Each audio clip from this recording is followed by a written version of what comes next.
Hello, everyone. I am John Michael Bailey, and this is the Wellspring Digital Chat, where through the power of nanotechnology, we've developed a super secret nano robot sort of device that we send in a care package to our guests, and the nanotechnology goes into their brain. They have no idea it's happening, and what it does is gathers up all their useful information. It leaves a copy on the hard drive, of course, and then the nanotechnology reports back to mothership, and it benefits you. No one's hurt, harmed in any way. That was probably the longest, goofiest intro I've ever done. Anyway, if you've ever done SEO, then you know the name Rand Fishkin. To many in our industry, he is, dare I say, SEO royalty. To me, he is just one of the smartest, thoughtful, caring, and accessible humans on the planet. He adores his wife. If you don't believe me, Google Rand Fishkin Oprah, and I'll just leave that where it is. And is a rock in our industry. So I am happy to have him on here. Rand, please take a moment and introduce yourself to the two people that don't know you. John, thanks so much for having me. Yeah, great to be here. So historically, I haven't been in the SEO industry for many years now, but I started a company called SEOMoz, which in its early days was a blog and website for education, and initially a consulting company, then became a software company, got venture funding. I was the CEO for many years, and Moz obviously became a relatively large, sizable business with lots of customers and revenue. I left that company 4 years ago and started a new one called SparkToro, which is in audience research, and that company is going quite well. We've had a product alive for about 18 months now. We're a very tiny little company. It's just myself, my co-founder Casey, and Amanda Natividad. And yeah, the three of us are very pleased with progress so far. I also wrote a book called Lost and Founder, which is kind of about a lot of the pitfalls and challenges of the startup and venture capital worlds, as well as lots of lessons learned on marketing. And I was the author on the original Art of SEO book too. And I do a lot of speaking and writing. I'm directing a video game. Oh, cool. Doing all sorts of stuff. Yeah. Man, that sounds fun. Yeah. So you in my mind will always be associated with SEO, and now you're doing audience research, which I think is a critical part of SEO anyway. So I'm kind of going to take that tact with it with my questions. But anyway, I saw you. I just have one favor, John, which is it would be awesome if you publicly stated SparkToro is not an SEO tool, and it does not directly help you with SEO. This is very important for me because I signed a non-compete saying that SparkToro would do nothing in the SEO world. To all the lawyers watching, SparkToro has nothing to do with SEO. Completely different ball of wax altogether. In no way does it compete with SEO tools. And if you are going to sue Rand. Hey.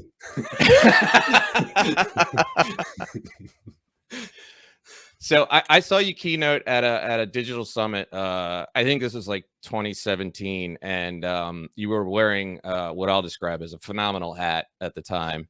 A slightly political statement made on the hat, but anyway, we won't get into that. So your talk was great as well, and I'm really excited to dig into your marketing brain. So is that all right? Are you ready? Yeah, I love it. Was it the Make America Gay Again hat? It was. I was hoping you would say that. Yes. I remember that. Will Reynolds and I went to a cupcake shop together and found these Make America Gay Again hats. And even though obviously neither of us are technically members of the GLBTQIA community, we are big supporters. And so we got matching hats. It was a fantastic statement, and it really made my whole trip. So for me personally, thank you for that. Oh, my pleasure. So, I was talking to someone from our our company about the fact that I'm interviewing you today, and he asked if we could get a signed whiteboard from you. The reason for that, if anybody doesn't know, many people know you from Whiteboard Fridays, those videos, and I do miss. There you go. Now you're talking. Sweet.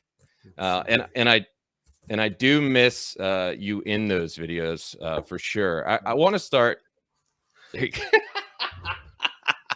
Brilliant. I guess I have it because it's hard for your nanobots to carry a whiteboard all the way over, but it really is. Yes, I appreciate that. Yeah, it's we're working on that. But my first question is a two-parter. I'm trying to sneak one in here. First, what was the motivation for starting to do these? And second, this is a loaded question. Do you think we can blame spammers for the fact that SEO is so complicated that we need those videos in the first place? Ooh, interesting. Let's see. So the inspiration for Whiteboard Friday was very accidental. Like a lot of things in my career, kind of fell into it. I was explaining some concept in the SEO world. This is very early on, 2007, 8, something like that, to a coworker who had gotten a video camera for another thing we were doing at the office at the time. And he was like, hang on, let me get the video recorder. So we filmed it. And the biggest reason that we did Whiteboard Friday was because it saved me one night a week of blogging. And it was like I could take Thursday night off. Yeah. And that was a huge load off for me at the time, because I was basically blogging from 10 p.m. to 2 a.m. every night, 5 nights a week. And doing that 4 nights a week was much more attractive. So the early Whiteboard Fridays, I don't know if you've seen the early ones, John, but they're terrible. I think most of them are still online. Video quality is bad. Yeah. I have a million disfluencies. It's just all uhs and ums, and the concepts that are explained are not done particularly well. The content isn't always accurate. Certainly if you watch them now, I don't think most of the concepts still apply, but we could see that there was some traction over time. And a couple years into it, they started performing decently well. They were always the worst performing blog posts that we put on Moz. Really? Until I think it was maybe year 5 of Whiteboard Friday that they started to climb. And by the time I left the company, I had stepped down as CEO and was an individual contributor for a few years there. By the time I left the company, Whiteboard Friday was the #1 performing piece of content. It's huge. Every week. Yeah. Yeah. So it was, it's one of those things where I think there's a lot of value in episodic content, just in creating a brand, delivering it consistently, finding an audience, building up a fan base, and then delivering that over and over again. You build up this back catalog of content that people who like one episode can go and check out more. I think that's what podcasts do. That's what television series do well. I think that's why you see so many movies that are produced in Hollywood today that are essentially, the same topic or material or universe again and again, because you can bring the fan base with you from previous ones and build up that sort of flywheel concept. Marvel. And sure, Star Wars, Marvel, yeah, I don't know, Lord of the Rings before that, right? It's just a lot of this stuff. And so to kind of rephrase the second part of the question, do why is it that SEO is so complicated that you feel like you need something like Whiteboard Friday? I mean, is it because people are constantly trying to game the system and game Google? In the early days, there was a lot of that. Today, I think there's certainly people who try, but it's very inefficient and ineffective. And Google's, even for the past 10 years, spam has just been so relatively difficult compared to doing things the right way that it's barely worth it. What I would say, though, is I think the reason search engine optimization was so complicated is because Google and the other search engines that they were competing with in the early days, right? MSN search and whatever, AOL and Yahoo, et cetera, all of them believed that they had to be extremely secretive, or spammers and web publishers would exploit their not perfect algorithms. And so you had this world where people are creating a system of ranking and a system for visibility that is becoming extraordinarily popular with, human beings all over the planet who are connected to the internet. Sure. But they are not explaining how the systems work, intentionally obfuscating how their systems work, which creates a lot of mystery. It creates a lot of intrigue, a lot of conspiracy theories, all these kinds of things. And so naturally, you're going to get a large ecosystem of people experimenting and doing work to try and figure those out. And, Google is not a simplistic system, right? It's a very complex system. And so you need people to explain it. Whiteboard Friday was always a distillation and an oversimplification in a lot of ways of SEO concepts, but it helped, right? It helped a lot of people. That Google should change their tagline from "do no harm" to intentionally obfuscating. That's a hard word. So there are spammers. There's content flooding the internet by the minute, and organic content marketing success at this point seems like a wistful dream. In a recent post, you talk about how hard it is to get links to your content, quality links, quality backlinks, and get your content seen. You often mention that you'd rather have one new email subscriber than 1,000 followers on Facebook, which speaks volumes to me. So this is doomsday stuff. Is there hope for getting content seen? And what would you say? What would you tell the average marketer as far as when they're losing their mind about never getting any kind of eyeballs on their content? I mean, or struggling with it. Yeah, a few things are true here.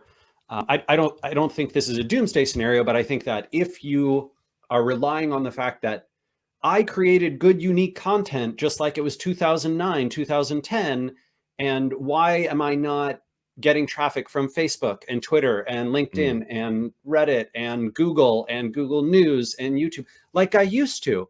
How is it possible that things are changing? I don't like change. All right, friend, I have bad news for you. The incentives of all of these monopolies, right?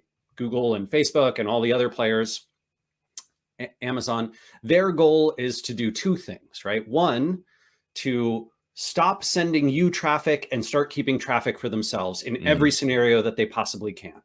So you can see this very visibly in, for example, the Facebook feed, I think, is one of the most obvious ones, right? If you Facebook videos, yeah. Sure. You put up a native Facebook video and Facebook's algorithm will show that to more people and reward engagement more than if you put up a link to YouTube. Right. Even though the experience is virtually the same, Facebook wants to encourage and incentivize you to upload native videos so that you are making sure your fans and subscribers don't leave Facebook. Leaving Facebook is the enemy. Keeping people on Facebook is the goal.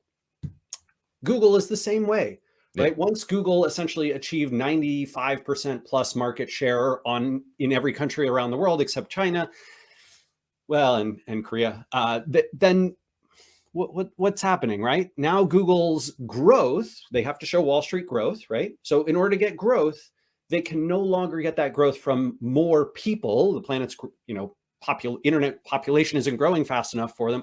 And so they have to extract more dollars from each person who uses Google. And that means keeping people on Google, in Google properties. So, years ago, John, for example, we mentioned Whiteboard Friday. The Whiteboard Friday video series, when you searched for SEO topics, you could see a link with a video clip to Whiteboard Friday. Today, you will not see that. You will see links to not to Moz's website where the old videos are posted that I did, but to YouTube. Because Google wants to send all video traffic to YouTube and nowhere else. And, they might try and make arguments around this, but I think it's, very, very obvious. There was basically one day in the summer of 2015 or something when, it went from 80% or 70% non-YouTube video links to 90% YouTube links. And you're like, hey, what happened? Oh, they changed it. Oh, I'm sorry. Go ahead. Oh, well, I was just going to say, in answer to the broad question, if you want content to be seen, you have to recognize that you're now you need to serve the platform's interests as well as your own. And so links back to your website from Google, from Reddit, from Twitter, from YouTube, those are not going to be nearly as successful as content that is natively created for those platforms, where you are getting value from people experiencing that content in a native way. And so you just have to think very differently about what is content, what are the content publishing platforms, what are my goals, how do I take advantage of the opportunities that exist? And it seems as though, in exchange for the old way of just trying to push as many links out there and get links back to your content, it's almost as if brand building is more important now. And maybe it always was. Yeah, good point. Absolutely. Yeah, I mean, it's funny. I'll be hanging out with friends or something, and somebody will do a search on Google and make a comment like, I hate it when they don't just show me my information right there on that first page. And it's like, I just kind of chuckle, because I'm like, yes, there you go. Yeah. No, Google has trained internet using human beings to hate having to click on anything. So is Facebook, so is Twitter, right? They have built up the association in our minds that we shouldn't have to click to go to anywhere else. All the information should be right there in the platform. And so while Google is certainly harming the rest of the internet and small businesses, of every stripe, and web publishers, and doing the thing right that they say you're not supposed to do, which is steal the content and present it as your own, they're definitely making their searchers happier. Mm-hmm. So it's I think a very, very tough struggle to say, yes, they're probably falling afoul of the intent of antitrust laws, but are they actually providing a service that the average consumer would say is valuable to them? Yeah, probably. Speaking of lawyers, yeah, I think it's funny how certain things become so difficult. It's so hard to click on that link and go to another page. I mean, if our grandparents, great grandparents, could come forward in time and see the ease with which we are able to do things today, they would be like, yes, you guys are lazy. That's me, not you. So, this is the hedonic treadmill of humanity, right? We are. Yeah. Once we get into a certain cycle, into a certain way of thinking, a way of doing things, everything else seems horrible and terrible. And why do we have to do it that other way? Exactly. So, all these platforms we were just talking about, in addition to wanting to keep all the content and the eyeballs on those platforms, they also seem to be making it harder and harder for organic content to work. And it seems almost as though these platforms are turning into strictly pay to play. I don't see that completely happening, but is that the future? You really have to shell out the big bucks to get seen in the future, do you think? Or even now? I think that's certainly the long-term goal of all these platforms, right? But my sense is that there's still plenty of opportunity. I think where the most underinvestment comes from marketers is identifying publications and platforms, people, newsletters, YouTube channels, podcasts, webinar series, conferences, all these places where the audience you want to reach is already paying attention. And you are ignoring them because it's not Google or Facebook. That's a great point. And then we all sort of complain about it. We're like, oh, It's so hard to get my link on Google or Facebook. And what if you put in 20% of the effort that you put into your Google rankings in trying to get into 10 of the email newsletters that go to the people who you most want to reach with your message? I am blown away by how few people make even the tiniest attempt to even identify the sources of influence that their audiences pay attention to already, whatever kinds of publication and people and places those might be, and reach them through those sources. It is very weird. It's almost like, we have the Google of 2006, right? In 2006, 2007, there were millions of marketers around the world who are basically like, Google, that's spam. Like, doing SEO is spam. I'm not going to try and do that. There's no way I'm hiring anyone to do SEO. SEO is a scam. I don't know if you remember those days, right? But like every other article about SEO, and certainly every mainstream publication that covered SEO until probably the 2010s, wrote about it as though it were this sketchy, manipulative, crappy thing that no one should do. No serious marketer should do. I feel like that it's come full circle. Now it's like, okay, everybody should do, how do you get rankings in Google? And wait, other publication, why would I? No, that's stupid. Very strange. It's funny because one of the things that frustrates me is, I think there is this vast misconception about what influencer marketing actually is. And I think, I think people are missing out, just like you alluded to, that there are influencers and influential channels that you'd want to be a part of. And they think, most people hear influencer marketing and they think, Instagram celebrities and that sort of thing.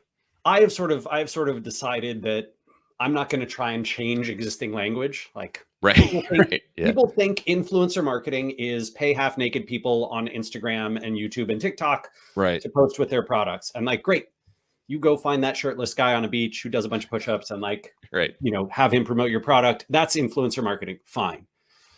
But marketing through your audience's sources of influence, that's a different thing. Right.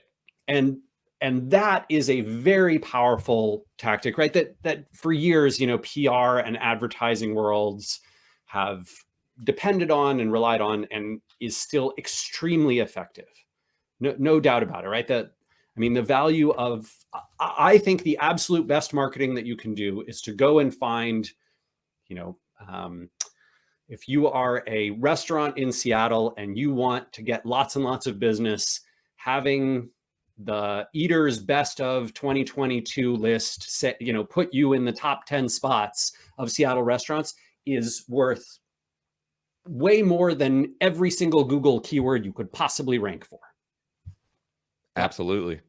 I just, and I think that is true in sector after sector after sector. And the challenge is sort of convincing marketers who are deeply focused on tactical execution of specific channels, whether that's PPC or SEO or display and retargeting advertising, and saying, hey, hang on, what are the business goals? If the business goals are X, the best way to accomplish that might be Y, and that might not be what you're doing. Right. Can we connect these things up? And I think, unfortunately, those conversations are very challenging to have, because agencies, consultants, marketing teams, in-house teams have structured themselves in these sort of tactical groups, and they do what they're supposed to do, not what's the strategic and tactical most effective thing to do. Which is funny, because that's not really, the intent or really the reality of the internet, that things are, going to work according to, tactical silos within a company. So, yeah. We're all screwed. No, I'm just kidding. So, next week, I'm giving my first talk in a year and a half on EAT, Google EAT, and I want to pick your brain on that. We just talked about pay to play. I wonder. I've been thinking, is EAT or EAT, is that going to be the thing that keeps content marketing a viable marketing tactics? Are there still are there real benefits to focusing more on, say, EAT type content and campaigns, and less on just simply getting eyeballs? I'm very excited for this question, John, because the Sweet. answer is I have no effing clue. And I'm really proud of that because I've been out of the SEO world for so long that, to be Right. honest, the attention I've paid to EAT, other than occasionally it coming up in my Twitter feed, is basically, I don't know, and I don't think about it. Sure. Yeah. So to the broader question that you asked, though, around is content marketing still a viable tactic? 1,000,000% yes. Right. Let me give you an example. Yesterday morning, my wife, who runs a sort of travel and personal opinion website, wrote an article about a bad restaurant experience that we had in Italy. We had like 50 good restaurant experiences, but we had one bad one, pretty terrible. Right. And she wrote about it. It was a very humorous review. It was very relatable. It was deeply strange. There were accompanying photographs that sort of, really told the story. And after publication, the New York Times food critic, Pete Wells, tweeted that it was one of the best restaurant reviews of the year. And Patton Oswalt tweeted about it, and the actor, and Neil Gaiman, the writer, tweeted about it. And, all sorts of people, and 100 different publications, from like Kottke to Boing Boing to Metafilter, all picked it up. Eater wrote about it this morning. So just, the Today Show reached out. They want to interview her about it. It is doing extraordinary things for Geraldine's career. It is a single piece of content. It is not a massive amount of research. I would say, a couple days of writing work went into it. But it is ludicrously powerful content marketing that was extraordinarily successful because of the quality and emotional resonance of the piece. And that is something that works extremely well. For SparkToro, this year, I've published fewer than 20 blog posts, probably the least I've published in my career in the past 20 years. And yet, SparkToro had an extraordinary year. It grew more than twice as fast as we predicted. Those content pieces, as few and as seldom as they were viewed by a lot of people who ended up purchasing a SparkToro subscription. And they were effective because we had built an email audience of the right people, not a huge audience, certainly, not even 100th the size of my old company, of Moz's audience, but the right people. And those content pieces resonated with them, and they helped them see, oh, this is the value of, SparkToro, and I can see why I should connect these things up.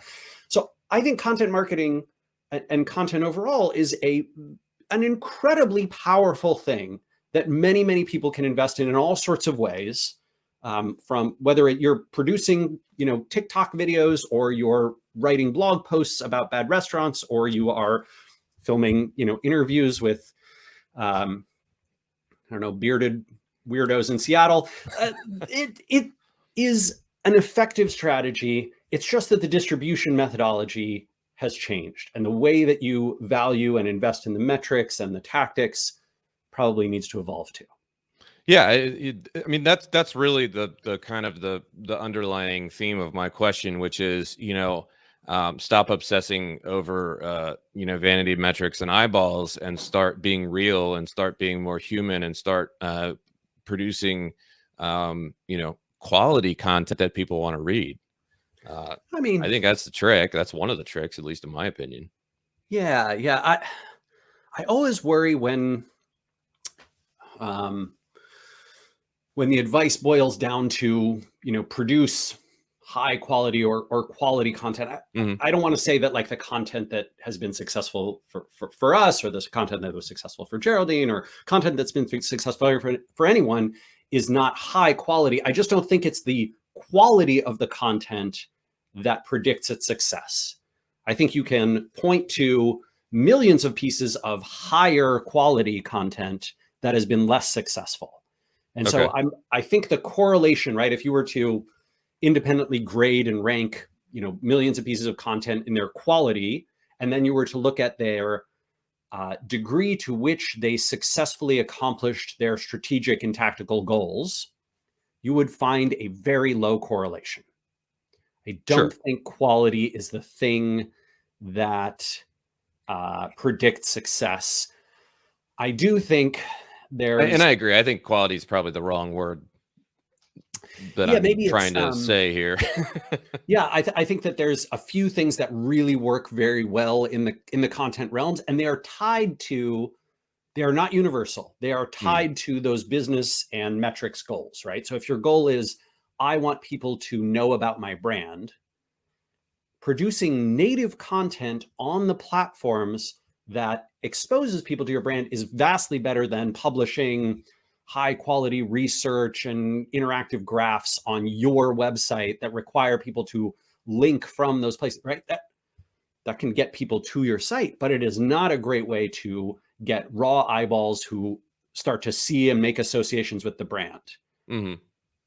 Twitter threads or viral Facebook images, or great posts on Instagram or native video, those are great ways to get lots of eyeballs and views. I've seen a lot of success. I did the Whiteboard Friday video series, which got tens of thousands of people watching it every week.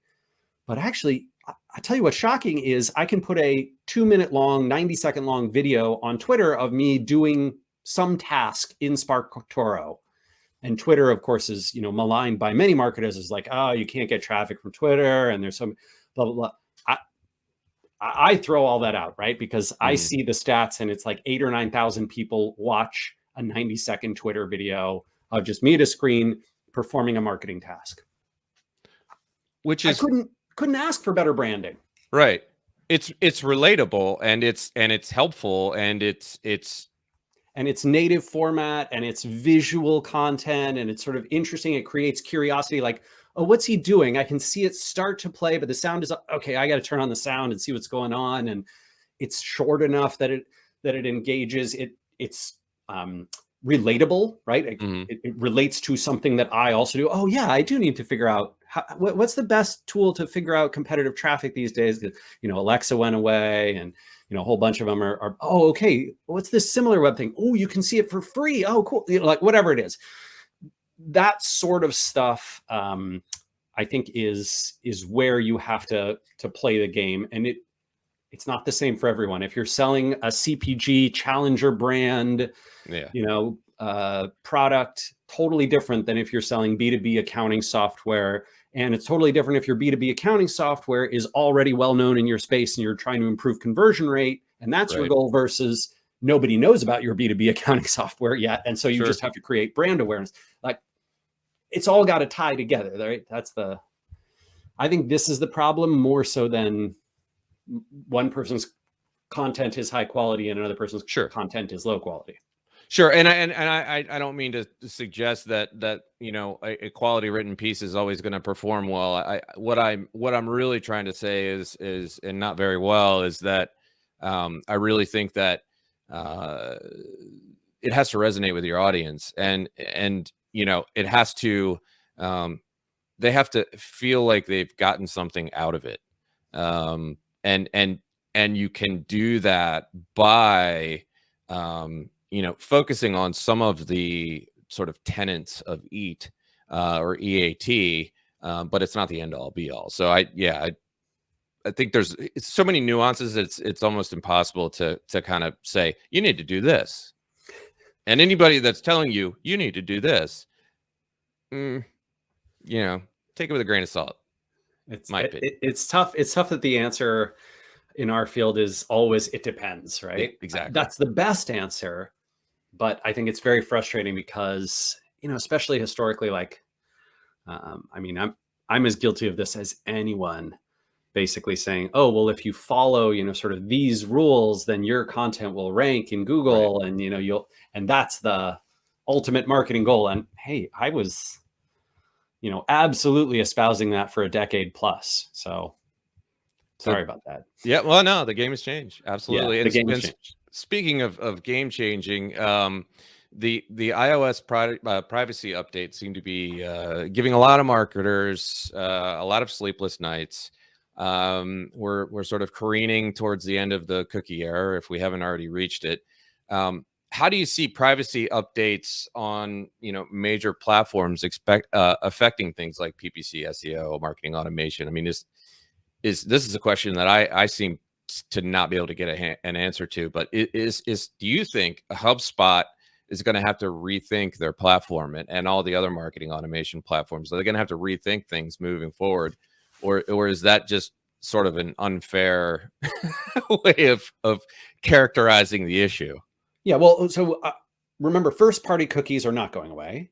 Right. We're talking about third-party cookies. So Right. this is essentially like, if you visit SparkToro and then you come back to SparkToro, I can store a cookie on your browser so that you don't have to type in your login again, or I know which, parts of the tool you've already visited, or which searches you've run or haven't, or, whatever it is, right? So I can do the Google can still show you personalized information when you go to Google's properties, whether you're logged in or not logged in, based on your past behavior. The challenge is whether Google can use the cookie that it's seen from your SparkToro visit to personalize advertising and content to you. That's the thing that's going to be more difficult in the future, right? And not be able to use cookie technology. My opinion, John, there's too much money at stake here to get rid of the concept of third-party personalization by platforms and ad platforms in particular. Apple can do whatever they want to do. Mozilla can do whatever they want to do. Google's going to find a solution around it. Facebook's going to find a solution around it. Amazon's going to find a solution around it. That's just how it is. Maybe that's browser fingerprinting and other forms of whatever, Google's like cohorts, right? They were doing the federated list of cohorts for a while, the flock thing. Now it's like we're going to do something that's even more non-transparent, but accomplishes the same goal. My suspicion is any marketer who's having sleepless nights about this should not worry, because the highly incentivized platform technologists at these ad platforms are going to solve it for you, because they have billions and billions of dollars at stake. And you should not generally be stressing too much about that. I mean, a platform like HubSpot is more reliant on first-party cookies than it is on third. Sure. So right. I'm not sure that's going to be changing all that dramatically. Maybe there's some impact I'm not thinking of around it, but my suspicion is that some advertising, some retargeting will get more complex, less effective, and more expensive.